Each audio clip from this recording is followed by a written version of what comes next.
Hello, everyone. Welcome to Unity of New Westminster's celebration service. Please join in the singing of our opening song today.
Welcome back.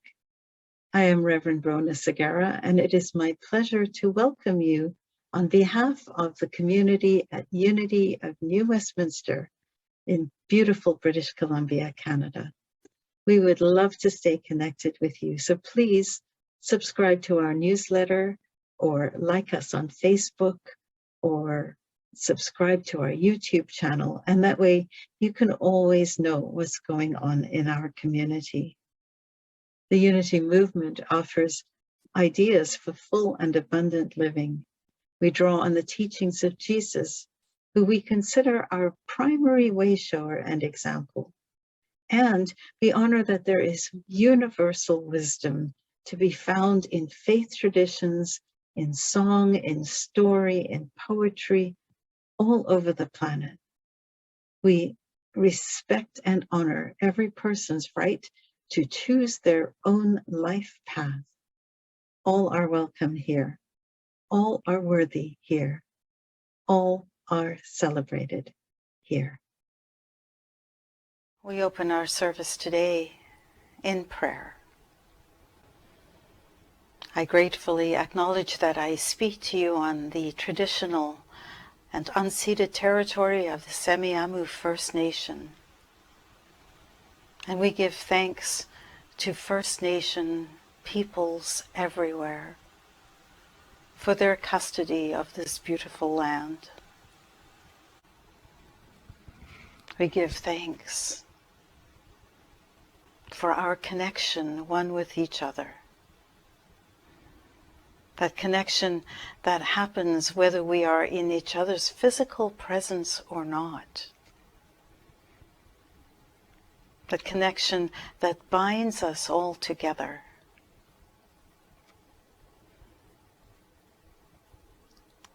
We acknowledge that there is only one presence, that there is only one power, that power that is understood by many names, many faces, and many paths.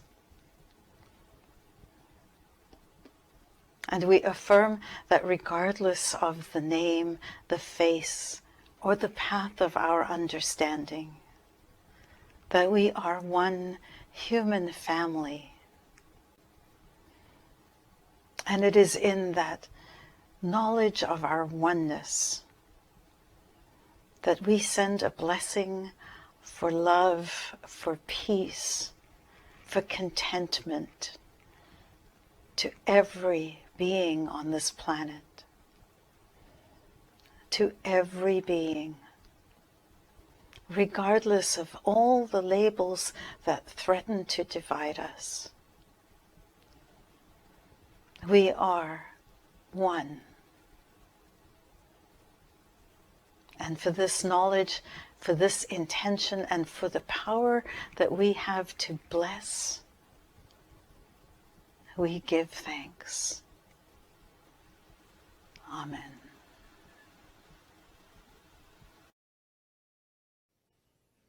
Amazing, amazing, you will do amazing things. Amazing, amazing,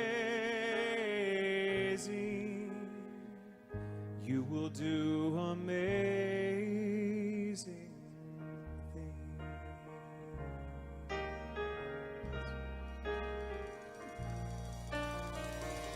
You will do amazing things with the choice each new day brings, and with every step you take. Bless the progress that you make. The reason you live is there in every gift you give. Love your life, love your dreams. You will do amazing things.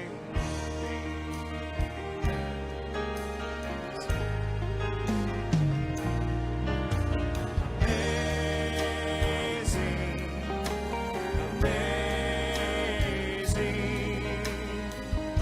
You will do amazing things. Amazing, amazing. You will do amazing things. Oh, the places you will go, and the people you will know. Don't worry when, where, or how. You don't need to know that now. You're on the right track. No need to look ahead or back. Just enjoy what this day brings. You will do amazing things. You don't have to work it out. Just stay in the here and now. Let your mind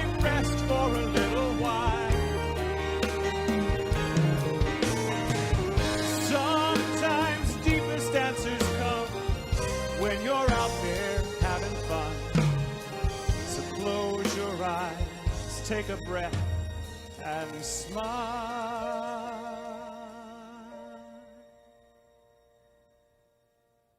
Amazing,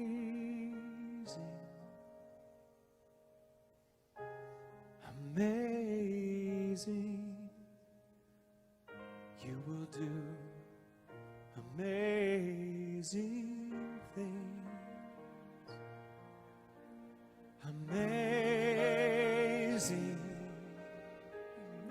amazing, you will do amazing things.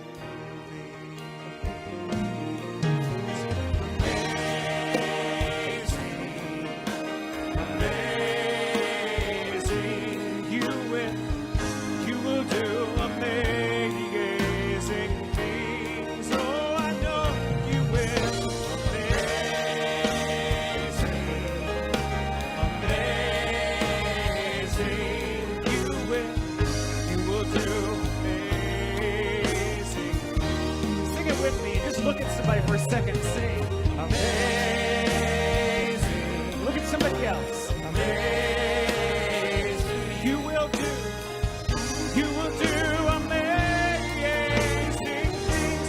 Oh, I know you will. Amazing, yes, amazing, you will do amazing things. Can you feel that? Such beautiful energy we've created right here. Now what I want us to do is imagine that we filled this room and we're going to send it out into the world. This knowing, this positive, beautiful spiritual energy. Let's sing, we will do amazing things. Amazing,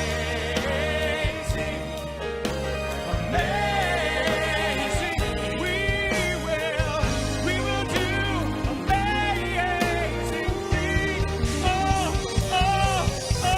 amazing, yes, amazing, we will do amazing things. I know we will.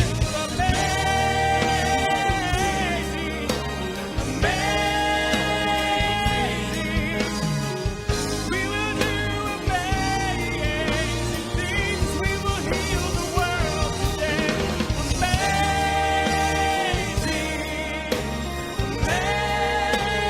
Amazing, we will do amazing things.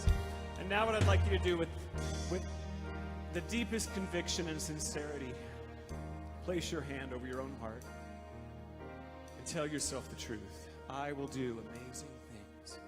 Amazing, amazing, I will do amazing things. Amazing, amazing, I will do amazing things.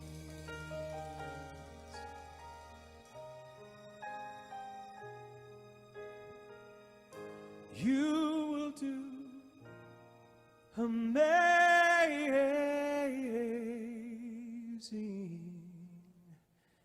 things.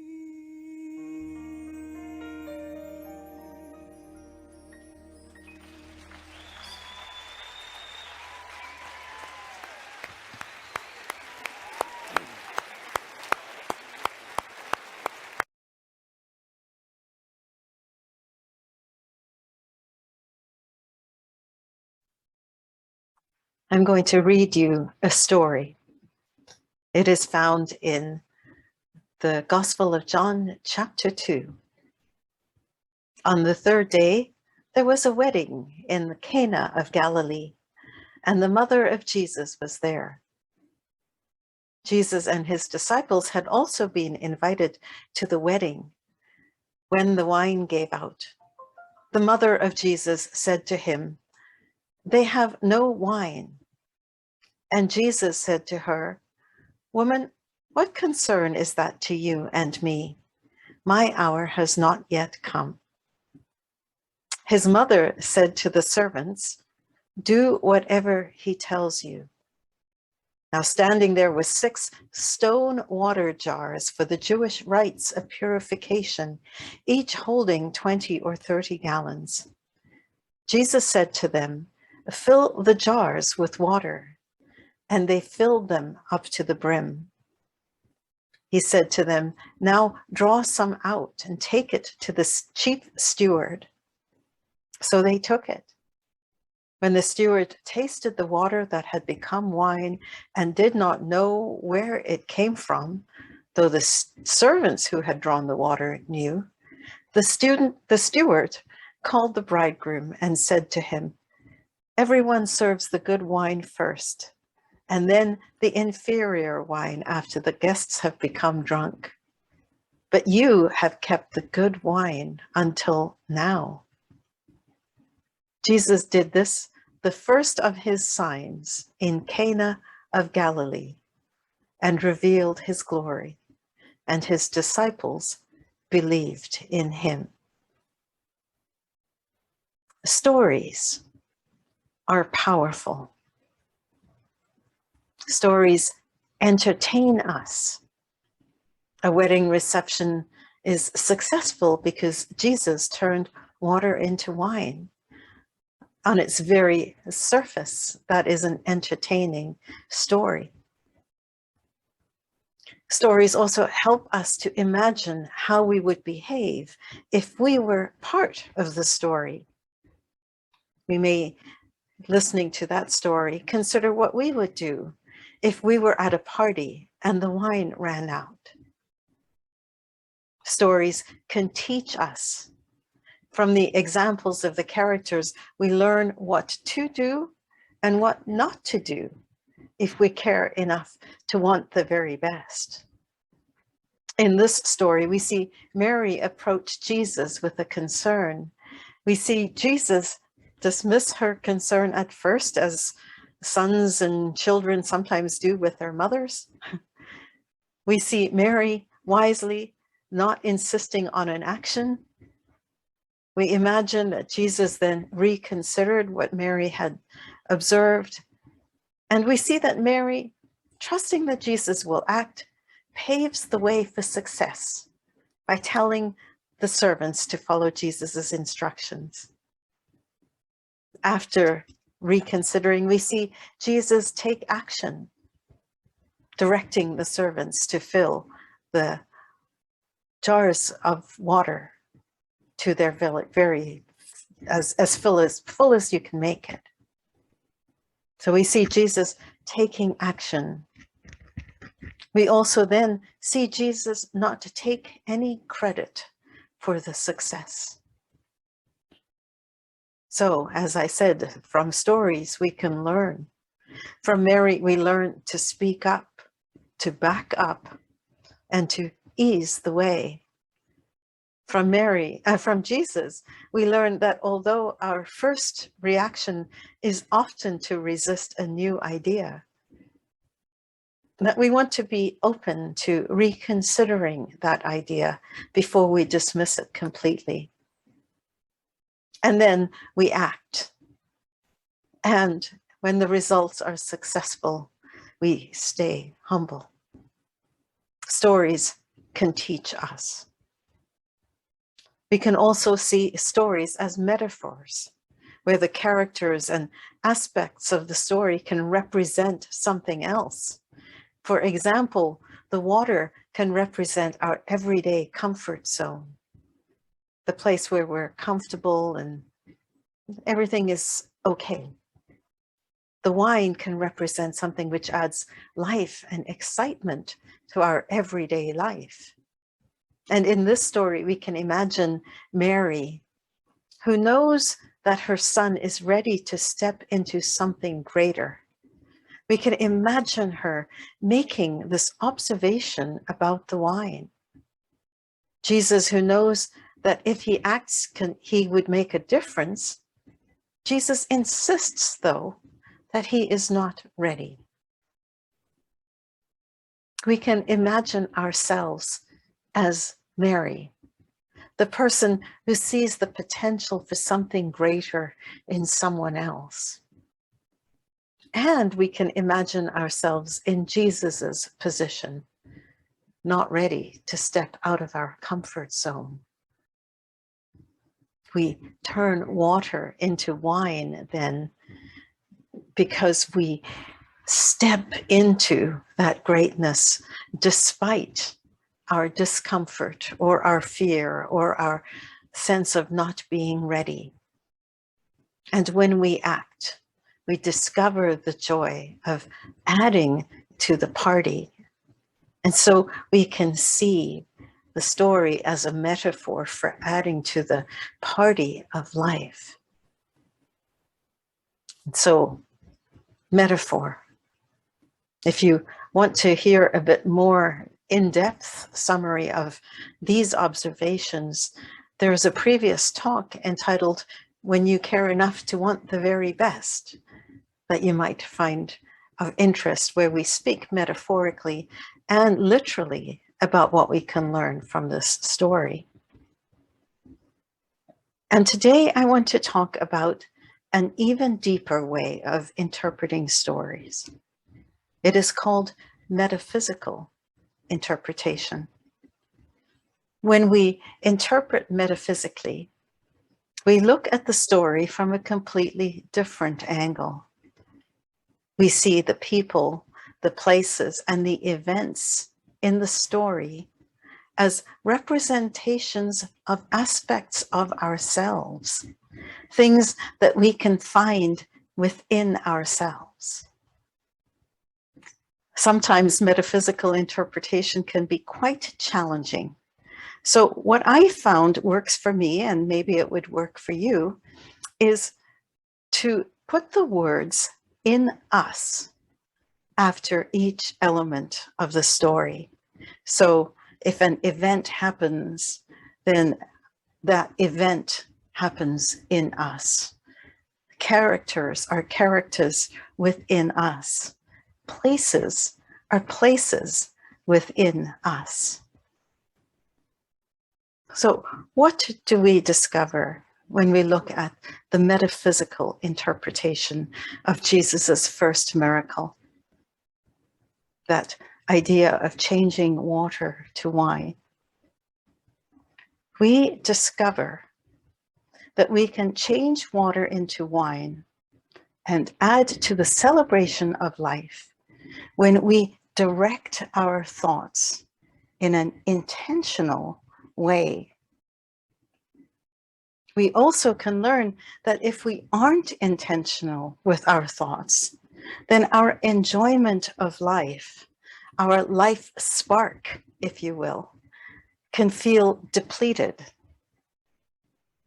We learn that we are the director of our thoughts, and it is up to us to direct our thoughts in a way that fills, replenishes, and refreshes us, so that when we are filled, we add to the celebration that life is.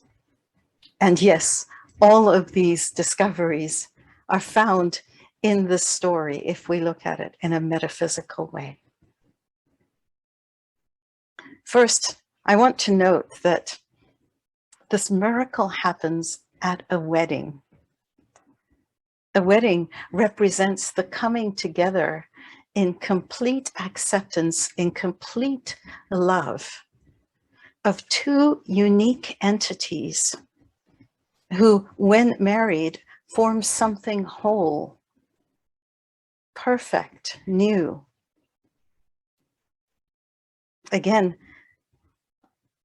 think of events as being events in us. And so what is the marriage in us? Well, we could think of marriage in us as the perfect union of our humanity with our divinity, perhaps, or a union of our childhood zest for life, combining and integrating with our adult sense of responsibility. Maybe it would be the balance between aspects of ourselves that we like and the parts that we don't like. Marriage represents acceptance, appreciation, welcoming of the different parts of ourselves. And as we integrate all of who we are, we worry less. We judge ourselves less. Our lives become more expansive, more forgiving of ourselves and others. When all of the parts of us are able to come together in a spirit of love and acceptance that is united in a marriage, that is a sacred joining worthy of celebration. So the wedding celebration in the story is our life. And the wine is our life spark, our energy, our joy, the substance which adds juiciness, if you will, to our life. The guests at the wedding celebration had already been given wine as part of the celebration. We arrive as guests on this planet with life, with the natural tendency for joy and delight and fun. Just as the guests were given wine, so the wine, the joy of life, is already given to us when we arrive here on planet Earth. But just like the wine at the wedding, as we grow old, as we grow older, as life gets in the way, sometimes it is true that our spark, our wine, runs out. And life isn't as much fun as it used to be. It's not the party that it was when we were children. And so we want to replenish our spark so that life can be a celebration again. We want to create more wine in us. And we do that by working with water, by working with the substance that became wine. And if you think literally about water, you'll recognize that water is life-giving. It is clear, almost invisible, with no taste. But with no water, there is no life. And think about it. Almost every liquid which we drink has water as its base. In science, water is considered the universal solvent because it can do so much. It is pure potential. It is ready to clean. It is ready to heal. It is ready to transform into something more flavorful, more energizing, more juicy, more interesting. In the story, water, pure potential, is transformed into something with a higher essence, that life essence represented by wine. And what we know in life is that water takes on the flavor of whatever is added to it. And so in the story, water in us represents our potential, the possibilities for our life. It represents our ability to form and transform our life. And of course, to add more joy to life, we want to transform our water into something tasty and enjoyable, represented by wine. And we see Mary and Jesus, mother and child, in relationship with one another. Mary is the wisdom and intuition in us, the part of us which recognizes that the juice has run out of the party, that something is missing in our lives. Mary is the part of us that knows that something could be done. And Mary is the energy which goes to the Jesus part of us for insight. So Mary represents intuition. Something's missing, and I have an idea.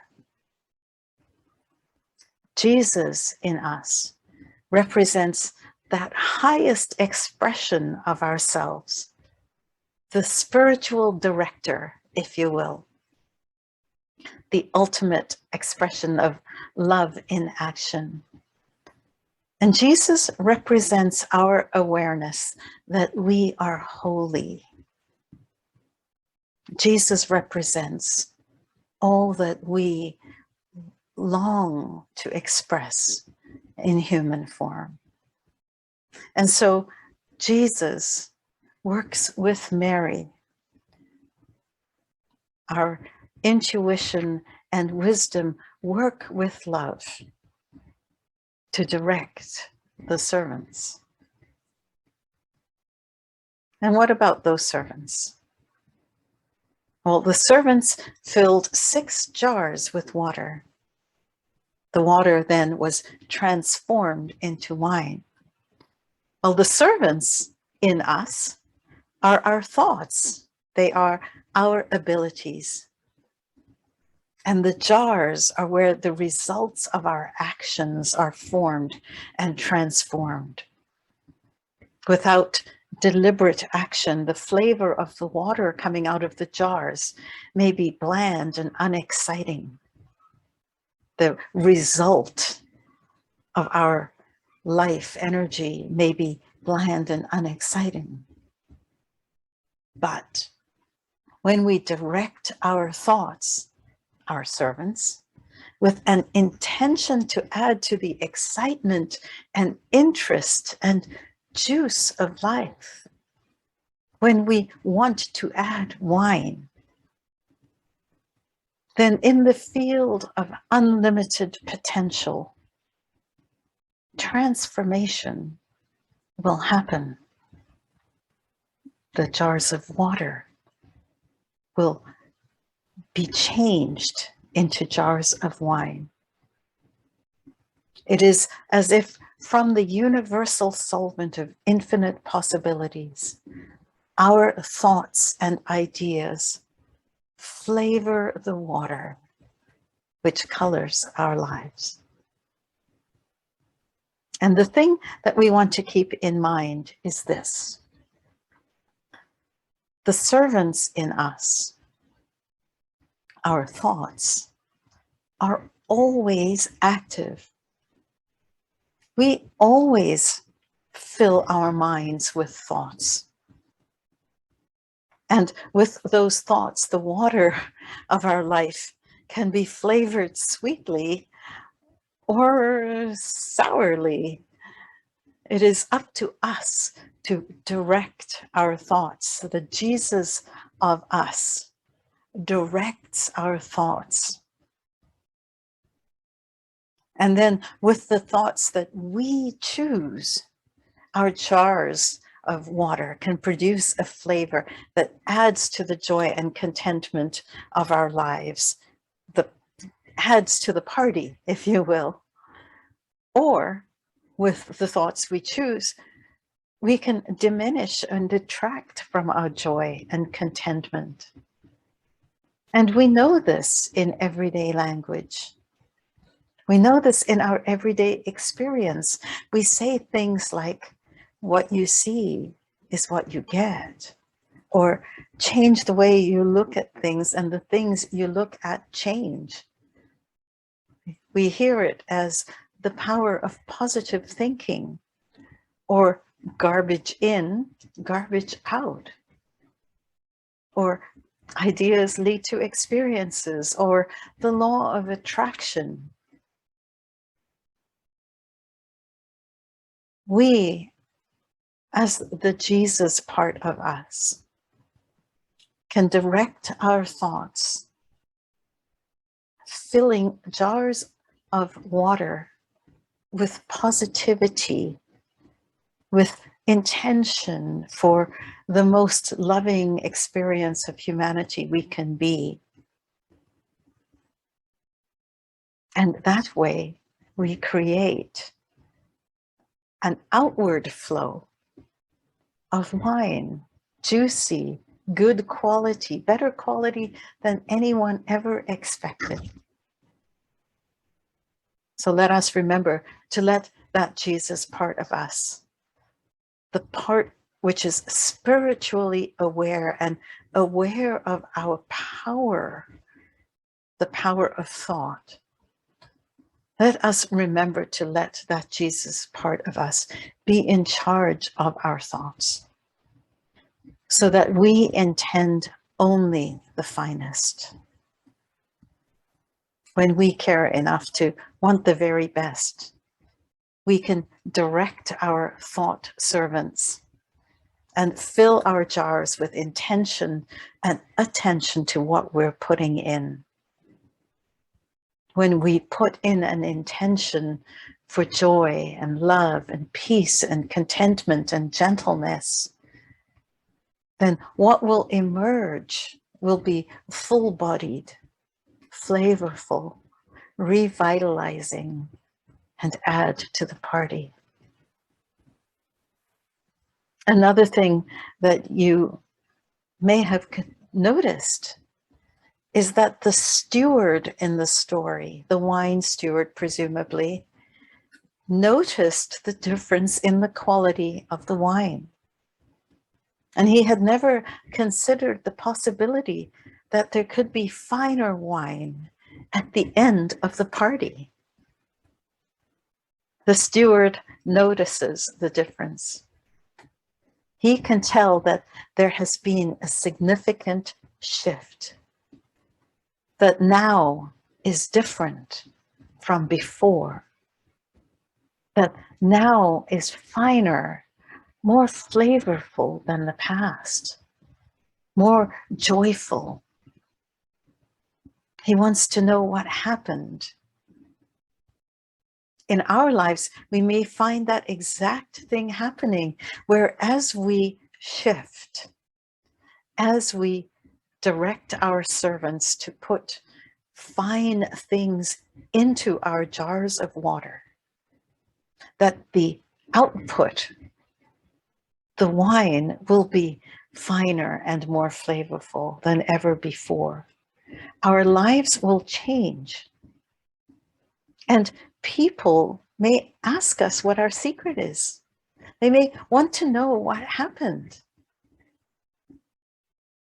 When they see that rather than winding down because we are aging, we see that instead that this is the best that life has been, that we are actually continuing to enjoy the juice of life.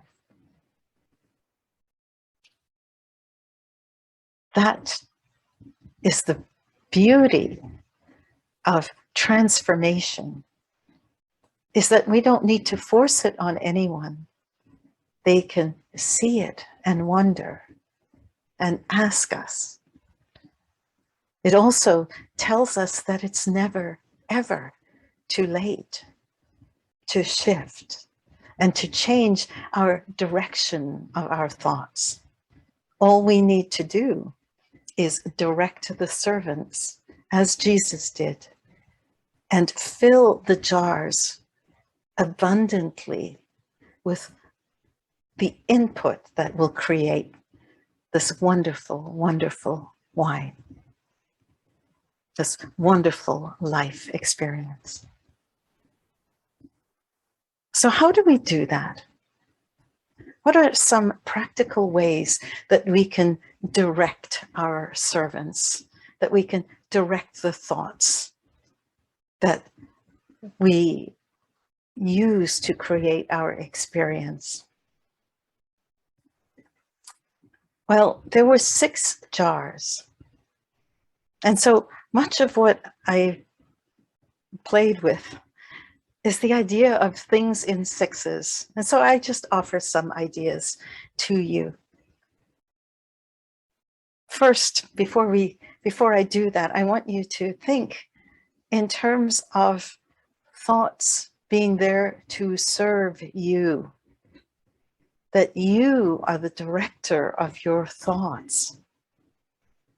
And you may know my Unity principles sung to the happy birthday song, and then the backwards second verse of that, which is, if peace isn't there, take time to be still and question your thinking.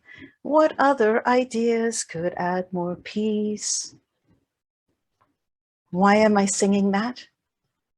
Because this whole idea of directing your thoughts is to question your thinking. If the output of the jars is not pleasant, it's not peaceful, it's not joyful, then we need to redirect, or want to redirect our servants, our thoughts, into other ideas which could add more peace. We want to be in the driver's seat, the Jesus part of us, the spiritual director part of us, the part of us that knows that we are wise and divine and powerful beyond our understanding. Will know that we want to be intentional and pay attention to the ingredients that we're putting into our water jar. So here are a few ideas. I mention again that I like the idea of doing things in 6s. First, take 6 minutes a day to rest in appreciation for all that you have in your life. 6 minutes a day. Or write 6 things that you take for granted. What 6 things can you think of that are easy to overlook, that seem bland, that seem kind of lifeless and waterless? See what juice you can get when you recognize how fortunate you are to have those things that you take for granted in your life. And then related to that, consider maybe writing 6 things that you found delightful today.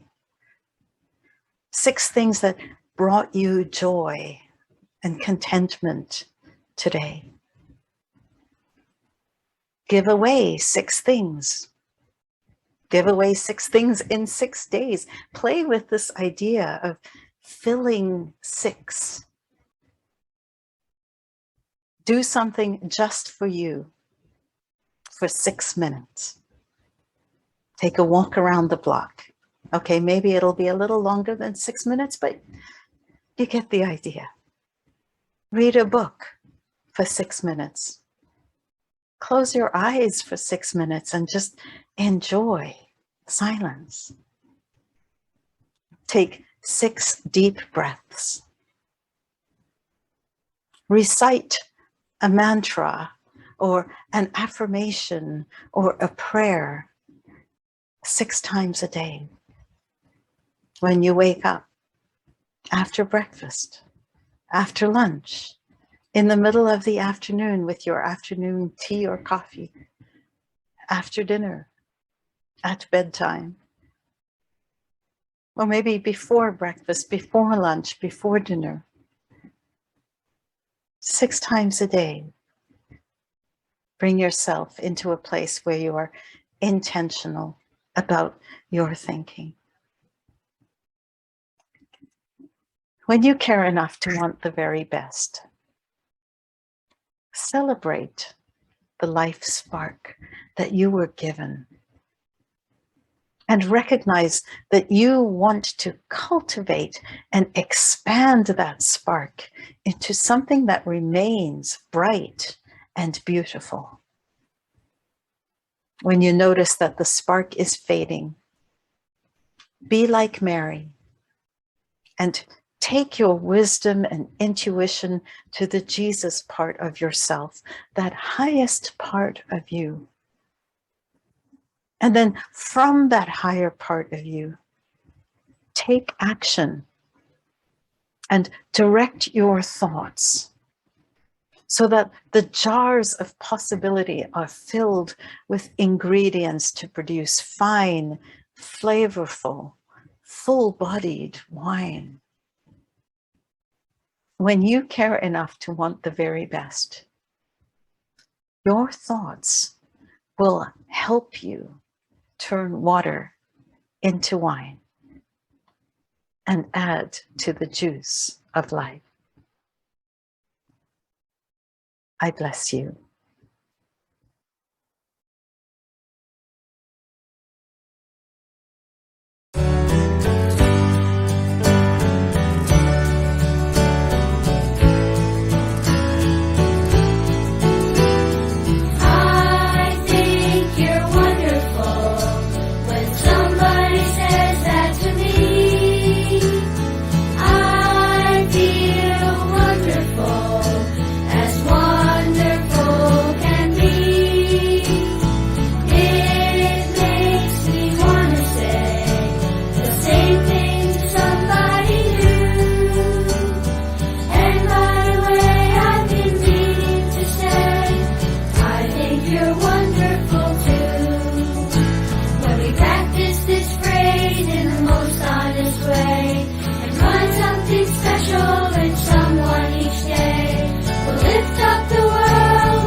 Please join us on Zoom on Mondays at 10:30 for a time of prayer and meditation.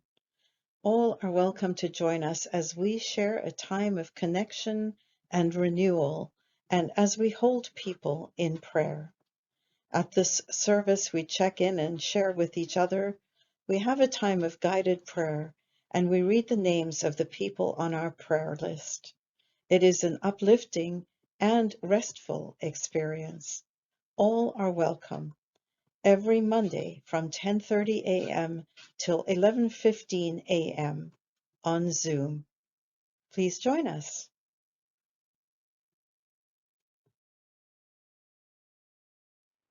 On Sunday, June the 12th, come to church as you normally do, but rather than dressing up in your Sunday best, wear your Sunday worst.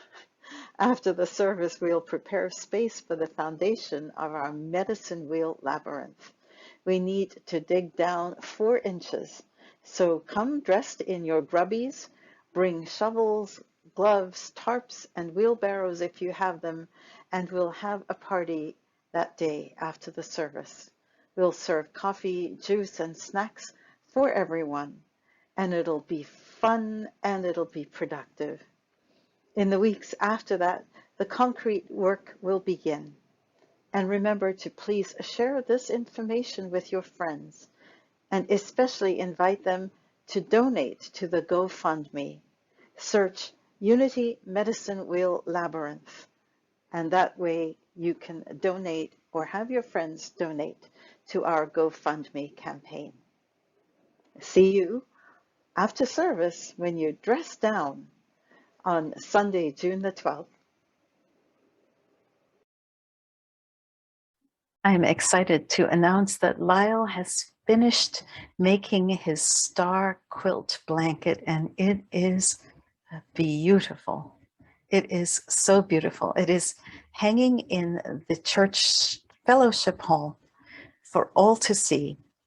And we are working on creating a raffle. And so when we have more information about that in the next few days, we will share that. But the blanket will be raffled off, likely to be with tickets that are $20 each or 3 for $50. And our goal is to sell as many tickets, not just as a fundraiser, but also to honor the work that Lyle did in creating this incredible blanket. It is beautiful, truly beautiful.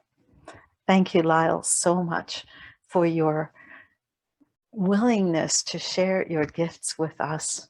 What amazing talent you have, and what wonderful generosity of spirit. We are so, so grateful. Now that we're back in person, it is time to reactivate some of the teams which serve our community so well. Sharon Blackwell, who has led our greeter and usher team so beautifully for the last several years, is stepping down from her position at the end of June. Sharon is willing to train any people who want to be new greeters or ushers before she steps down. And we would be delighted if someone would step up to become team lead of the ushers and greeters. If you are someone who is outgoing, friendly, and organized, and if you're interested in joining the usher team or becoming the lead, then please connect with Sharon or with me. If you prefer to serve in some other way, we are looking for people to help in the kitchen, to help with cleaning, to help with gardening. And if you're willing to host the Zoom call on a Sunday or to work on the audiovisual team, we would welcome your commitment there as well. If we get enough people on each of the teams, then only one person needs to be assigned to a role once a month. This is where many hands make light work. Let's all step up and step in and share the workload. There's a sign-up sheet in the fellowship hall for each of these areas.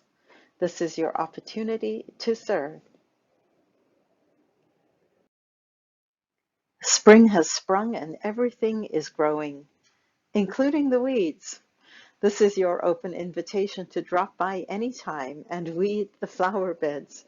The weeds can be placed into the compost bin, which is near the shed in the back. Fewer weeds will allow more flowers to grow, and the gardens will look prettier too. It can feel really good to touch the earth. So come and play in the dirt and weed the flower beds anytime.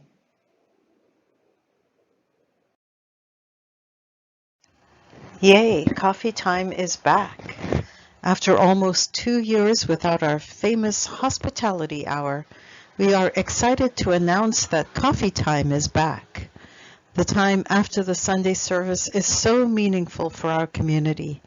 It is when we enjoy a hot or cold drink and snacks, and we connect and visit with each other.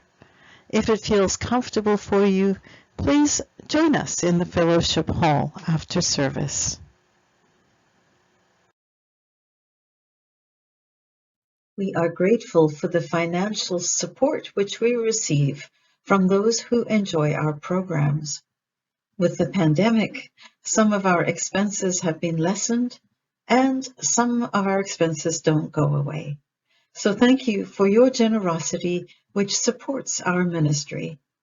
We give a portion of our income to organizations that do amazing work in our community, both locally and in our province. So your gifts make a difference in lives. We welcome donations by credit card, check, cash, or our preferred method, Interac e-transfer, to Unity of New Westminster at gmail.com. Interac is free of service charges. Thank you. Now, please bring to your hands, to your hearts, or to your minds something that you are grateful for, as we give thanks and remember how much we have to be grateful for. We are so blessed.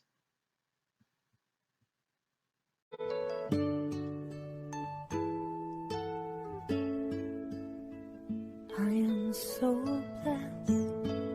I am so blessed. I am so grateful for all that I have. I am so blessed. I am so blessed. I am so grateful. I am so blessed. I am so blessed. I am so blessed. I am so grateful for all that I have. I am so blessed. I am so blessed. I am so grateful. I am so blessed.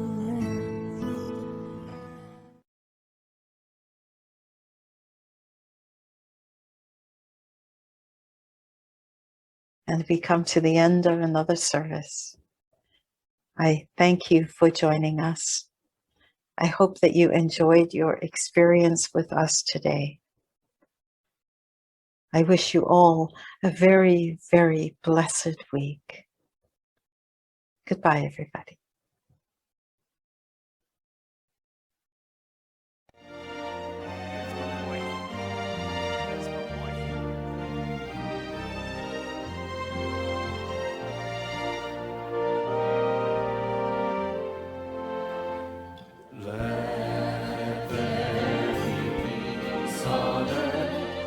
Let it begin with me.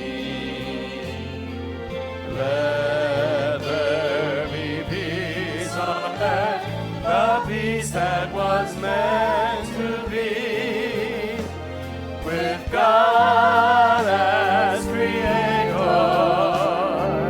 family are we. Let us walk with each other in perfect harmony. Let peace begin with me. Let this be the moment now. With every step I take, let this be my joyous vow, to take each moment and live each moment in peace eternally. Let there be peace on earth, and let it begin with me.